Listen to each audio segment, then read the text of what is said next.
I call the Honourable David Parker. Thank you, Mr Speaker. It's my pleasure to take a call on the first reading of the Local Government Amendment number 2.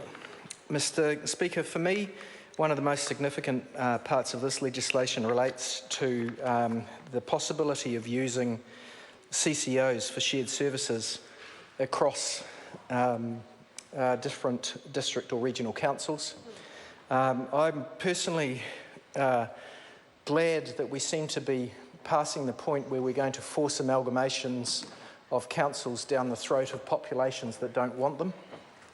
I've always thought that local government should be local, and the more local it can be, the better. Indeed, if I think back to some of the local government reorganisations that we've had over recent decades down in the region that I come from originally, which is Otago, I'm not sure we've actually got the balance right by going for ever larger geographic conglomerations of formerly small councils into one bigger council.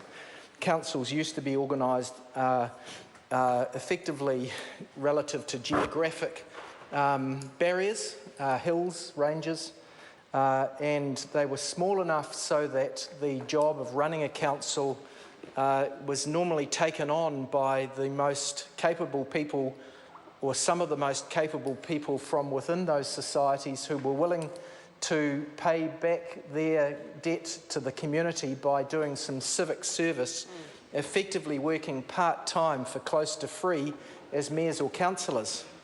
Once those jobs became larger because those councils were forced to amalgamate into larger bodies, I think in some ways we actually ended up with a subset of people who were willing to put in that longer period of time because some of those who were willing to do something part-time for civil service weren't willing to take on the bigger job that just about turned into a medium-paid full-time job, but not a particularly well-paid full-time job relative to the skill sets that those people had to bring to bear.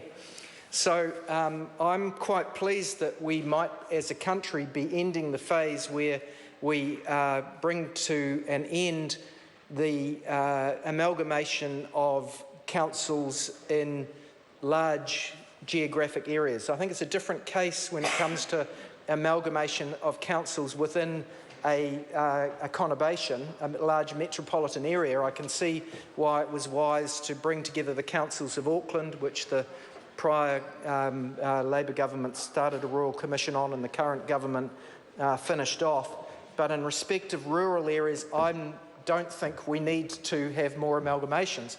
Having said that, there are also efficiencies that can sometimes be attained if there is the sharing of services between more than one council. Now, that's already starting to happen in some areas.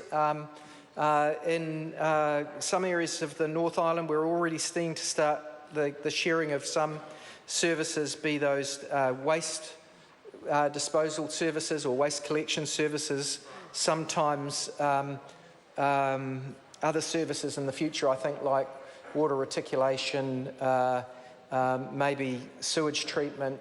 Maybe we'll have more cooperation between councils. And so if, in order to facilitate that, we need some changes to the Local Government Act in order to have councils cooperating across boundaries, I think that's a good thing. And so I'm interested to support this to Select Committee and hear submissions from councils to that effect. I would say that we need to be careful that we don't force councils to use CCOs, because one of the disadvantages of CCOs is that there's less political accountability for their decisions, and given that local democracy, through local democracy, we are voting for councillors to, on behalf of their voting population and their ratepayers, exercise democratic power for the benefit of those areas, I don't think we should be so paternal or maternalistic to tell those councils that they must use CCOs, because on occasions they might want to have services delivered by the council themselves rather than a corporate that is running a purely commercial model that that the council may not as directly control, because there's a board of directors that sit between the council-controlled organisation and the council. I can see why, if things aren't going well, sometimes councils will want to say, I'm sick of this, I want to take control of this as the local elected politician, and in those situations, if that's what the mayor and councillors decide, that this would be better if it actually for a while came back within the council organisation rather than being in a council-controlled corporate organisation a little bit further out of council. I think council should be able to do that too.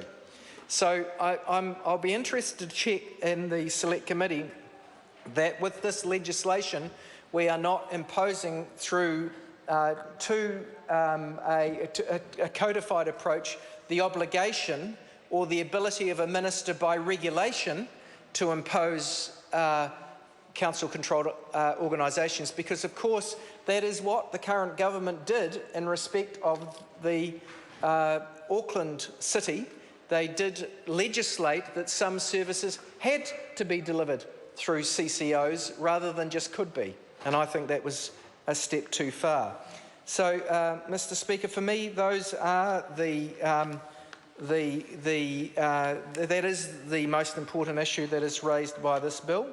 I look forward to hearing submissions from the many stakeholders, be they councils, be they infrastructure providers, be they ratepayers, be they environmental groups, be they business groups. I think they've all got will have valid perspectives that will aid the select committee in its deliberations.